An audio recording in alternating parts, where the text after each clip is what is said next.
Em instantes, Noticiário Tortuga, o informativo do agro que mostra para o produtor o que há de melhor na pecuária do Brasil.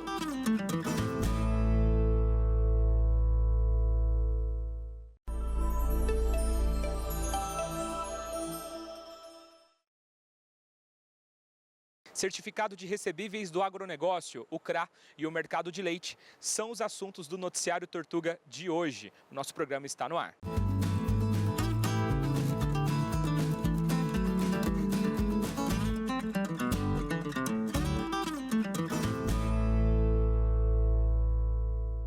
Você sabe o que é o CRA, o Certificado de Recebíveis do Agronegócio? Na nossa primeira entrevista de hoje, aqui no programa Noticiário Tortuga, a gente vai saber mais sobre o assunto e também tirar dúvidas sobre essa categoria de investimento.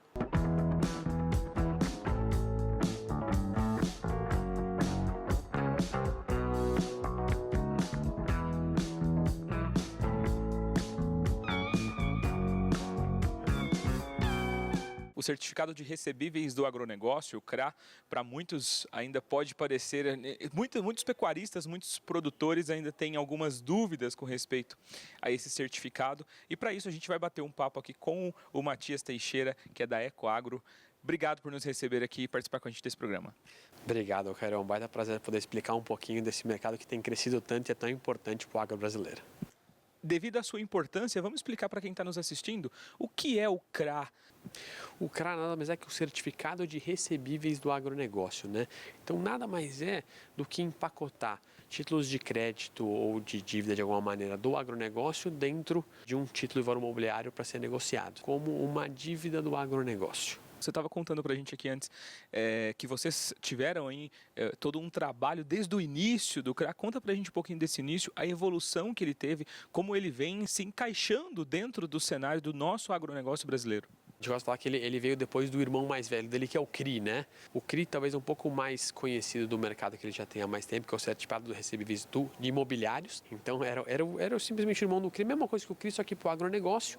E foi aí que a CVM entendeu e falou assim, tá bom, acho que isso funciona, isso faz sentido vir ao mundo. E a gente emitiu o primeiro CRA em 2009 e só muitos anos depois é que veio realmente a regulamentação do CRA.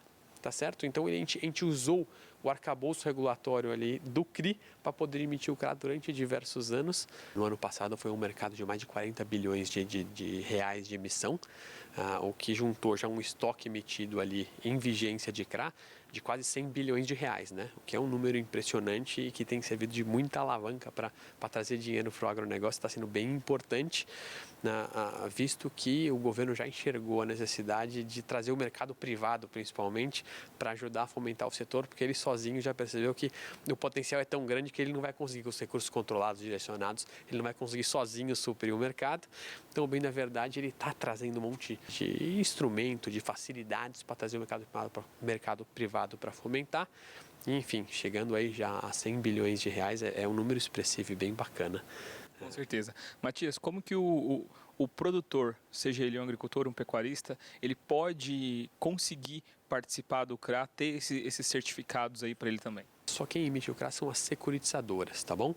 Então, efetivamente, ele tem que ter uma securitizadora para trás que vai empacotar os títulos de dívida dele para emissão de um CRA. Para você emitir um CRA, tem uma estruturação toda por trás. E aí você tem diversas formas de ter o produto estruturado e organizado. Pode correr o risco de crédito de um produtor ou de um pecuarista, você pode correr o risco de crédito de uma empresa, você pode empacotar isso num pool de recebíveis e fazer um risco pulverizado dentro de uma carteira. Você tem diversas maneiras de estruturar isso. Então, bem na verdade, quando você vai emitir, você precisa ter ou seja, um banco, ou uma securitizadora, ou algum agente ajudando a organizar essa emissão. E, no final dos contos, você precisa ter quase que um volume mínimo, né? Porque para pagar a estrutura de advogado, é registro dentro do CVM, B3, então é difícil falar de um CRA ali abaixo de seus 10, 15 milhões de reais que acabe fechando a conta, né? Pode ter a possibilidade de um produtor ele ter a sua emissão negada? Não existe emissão negada, tá bom? O bem na verdade é que se você tendo o lastro, né? Então você tem um título agronegócio de um produtor por trás, por exemplo, ele pode emitir o CRA. O que você tem que combinar é que eu brinco que é um pouco do papel da Ecoagro, é conseguir fazer esse link, né? Entre o campo e os investidores. Então, do mesmo jeito que você tem uma taxa de juros do lado desse CRA, que o pecuarista, que o produtor, que a empresa, a agroindústria vai topar pagar de custo, você tem do outro lado o investidor olhando qual que é o tipo de risco ali atrelado e entendendo se faz sentido o risco-retorno do lado dele. A gente tem casos de sucessos esplêndidos, de pessoas, de produtores, de pecuaristas, de agroindústrias fabulosas e que quase que não tem risco, é um risco muito baixo. Só que para explicar isso por outra ponta ainda é um desafio, né? Ainda existe essa dificuldade dessa educação. A educação é para os dois lados. Tanto para a gente explicar, desmistificar para o lado do agro que o cara não é um bicho de sete cabeças, tá? E para o outro lado de entender que o dinheiro dele pode estar seguro, ele tem que entender o risco. É um negócio que, inclusive, com os fundos de investimento no agro, que são recentes, menos de 2 anos atrás, o governo viabilizou ali a criação desses fundos. Tem hoje 10 bilhões de reais ali nesse mercado, mais ou menos, tá? Rodando, a gente trouxe gestores talvez mais experientes que estão cada vez mais antenados e com mais entendentes vai ajudar muito a emissão. Mas ainda esse gap de entendimento é um dos maiores desafios desse setor, desse mercado. E Matias, hoje como que está a divisão desses certificados se a gente for falar no nosso agronegócio, dividindo aí agricultura e pecuária? Qual seria essa média, essa porcentagem aí? E qual a maior dificuldade hoje para um pecuarista? Que era algo que a gente estava conversando aqui um pouquinho antes da nossa entrevista. O final da cadeia, vou chamar assim, tem emissões muito grandes e muito parrudas. Na hora que a gente desce na cadeia e pegar as empresas menos conhecidas, é um mercado que tem tentado acessar, tem acessado, tem diversas operações, mas tem muito a crescer. Matias, obrigado por participar aqui com a gente, tirar essas dúvidas aqui sobre o CRA. Muito obrigado, eu que agradeço, cara. O mercado está virando para a produção de leite e, mais uma vez, neste momento, as tendências de rentabilidade e de preço estão a favor do produtor. Agora a gente conversa com a Fabiana Fontana, que é coordenadora de inteligência de mercado da DSM, sobre esse tema, que também dá dicas sobre gestão financeira. Fabiana, obrigado por participar aqui com a gente mais uma vez. Eu que agradeço a oportunidade, é sempre bom estar aqui conversando com vocês. O mercado de leite nesse momento, ele está num momento atípico, né? Então, quando a gente começa o ano, normalmente os meses de janeiro, fevereiro e março, a gente costuma observar que o preço do leite, ele se mantém um pouco mais baixo do que ele finaliza o ano. Por quê? Porque é uma época em que você tem a produção do leite maior, você tem uma disponibilidade de leite no mercado maior. No entanto, em 2023, a gente está num caso totalmente atípico. Por causa da laninha no sul do país, a gente teve aí vários problemas com a seca, no Rio Grande do Sul principalmente. Se a gente observar alguns países vizinhos, como o Uruguai, a própria Argentina, sofreram muito com esse evento climático também. Então, a laninha, o que ela faz? Ela traz seca no sul do país e no norte, nordeste, ela traz chuva, que é o que a gente tem observado aí nos últimos anos. Isso fez com que a produção no Rio Grande do Sul caísse.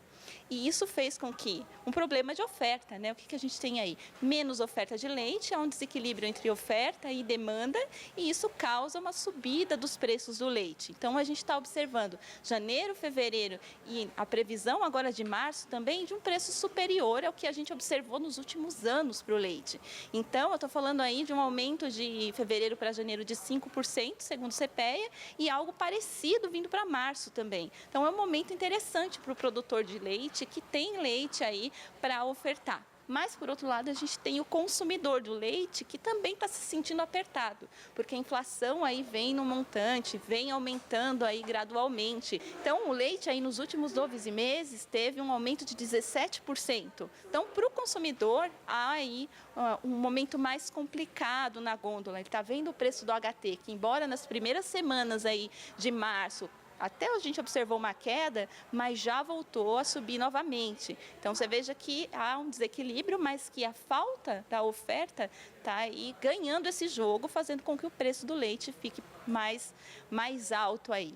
Do ponto de vista de oferta, nos próximos meses a gente deve ver uma regularização dessa oferta que a gente tem aí. Porque após 3 anos de laninha, a gente tem uma boa notícia aí, vindo dos Estados Unidos, do NOAA, que é que a laninha está se dissipando. Então, a gente vai entrar em um período de neutralidade, segundo o NOAA, mais ou menos até julho, quando aí vem o El Niño. Aí, vindo o El Niño, provavelmente deve ver aí temperaturas mais amenas dentro do inverno. Isso também pode favorecer lá o milho. E aí a gente pode começar a pensar, né, que como que o produtor aí vai poder fazer alguma coisa para se ajudar nesse período. Então esse é o momento dele fazer realmente as contas dentro de casa, observar onde é que ele pode aí melhorar esses custos. É sempre assim, a gente sabe que o negócio é cíclico, que tem aí uma curva de preços. E esse é um momento muito interessante para o campo, né? Um momento em que o preço do leite está remunerando bem. O milho permaneceu estável no começo do ano, então essa relação de troca e de custos deles, né, nesse período aqui, está bem interessante também. Como que o produtor vai fazer essa gestão e se planejar a longo prazo, por exemplo? Isso é uma questão bem importante. Os negócios têm que ser sadios, né? A gente tem que realmente acompanhar toda essa parte de custo. Então, se eu não ficar de olho agora, que é um momento de bonança, de preços mais altos, quando eu chegar no futuro numa parte mais baixa de preços, eu vou ter problemas, mas eu já sei que isso vai acontecer. Então eu preciso antever esses movimentos. Então o que eu posso fazer agora? Então, o preço está bom, vou produzir mais leite, vou aumentar minha produtividade, vou fazer aí mais com menos. Então esse é o momento. Então, por exemplo, vamos consultar os técnicos que a gente tem aqui no campo, que são excelentes. Como é que eu posso produzir mais agora? Então é a hora sim de você colocar mais suplementação, é a hora de você cuidar da nutrição animal, cuidar de toda essa parte aí também, do próprio bem-estar desse animal. É a hora de fazer isso. Tá vendo, produtor? Siga aqui os conselhos da Fabiana. Obrigado mais uma vez por participar com a gente. Eu que agradeço. Fico à disposição sempre, pessoal, e contem com toda a nossa equipe. Eles fazem um bom trabalho e podem sim ajudar muito aí no campo. O preço do leite cru subiu 5% na média Brasil líquida do CPEA e chegou a R$ 2,66 o litro, um valor 17,6% maior que o registrado no mesmo período do ano passado em termos reais. Essa é a maior média real para o mês de janeiro, de acordo com a série histórica do CPEA, e mostra o momento atípico que a pecuária nacional passa, um momento de alta nos preços no início do ano, quando historicamente a gente observa baixa nas cotações ao produtor em virtude do aumento sazonal da produção. Não é isso que tem acontecido nesse começo de ano, em virtude aí do clima adverso e também das margens mais espremidas dos produtores, que tem dificultado aí os investimentos. Nesse contexto todo, né, de oferta muito enxuta, um assunto que está ganhando destaque são as importações de lácteos. Elas vinham em queda desde outubro do ano passado e agora os dados da SECEX mostram que em janeiro as importações subiram 2,8% e somaram 156,9 milhões de litros em equivalente leite. Esse volume, para vocês terem ideia, ele é o dobro do volume internalizado em janeiro de 2022. E para comparar aí com as exportações, que caíram 30% em janeiro, elas totalizaram apenas 5,7 mil litros em equivalente leite. Além da oferta limitada, né, no mercado doméstico, também tem outros fatores que têm favorecido as importações, como o recuo do dólar nesse início de ano e também os preços externos com tendência de queda. O leilão de derivados que ocorre na plataforma GDT tem mostrado essa tendência de queda nos preços dos lácteos internacionais, sobretudo em função da demanda internacional mais fraca por conta aí do menor consumo da China e também pela expectativa de aumento na oferta global de leite, né? Sobretudo pelo aumento da produção da Nova Zelândia, que é uma grande exportadora de lácteos. O Brasil compra derivados lácteos da Argentina e do Uruguai, que são parceiros do Mercosul, países que têm preços mais competitivos em relação ao preço brasileiro. Por isso, a expectativa dos agentes é de que as importações cresçam nos próximos meses. Segundo os colaboradores do CPEA, a oferta a campo continuou limitada durante fevereiro, e isso já se traduziu em aumento nos preços do leite spot na primeira quinzena do mês.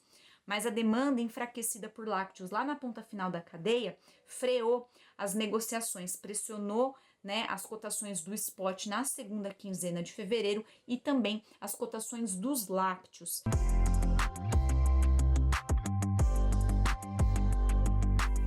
boas dicas no nosso programa de hoje, não é mesmo? Mas infelizmente está chegando ao fim. Continue nos acompanhando aqui no Noticiário Tortuga de segunda a sexta, 7 horas da manhã, aqui pelas telas do Canal do Boi. Siga a gente também lá nas nossas redes sociais para você ficar por dentro de todas as novidades da marca Tortuga para o mercado de nutrição. É @tortuga.dsm. Siga a gente também lá no YouTube para você poder assistir todas as nossas entrevistas quantas vezes quiser e indicar também para os seus amigos. Acesse através do QR Code que está aparecendo aqui na sua tela. O programa de hoje vai chegando ao fim. Eu te vejo aqui no nosso próximo programa. Um forte abraço.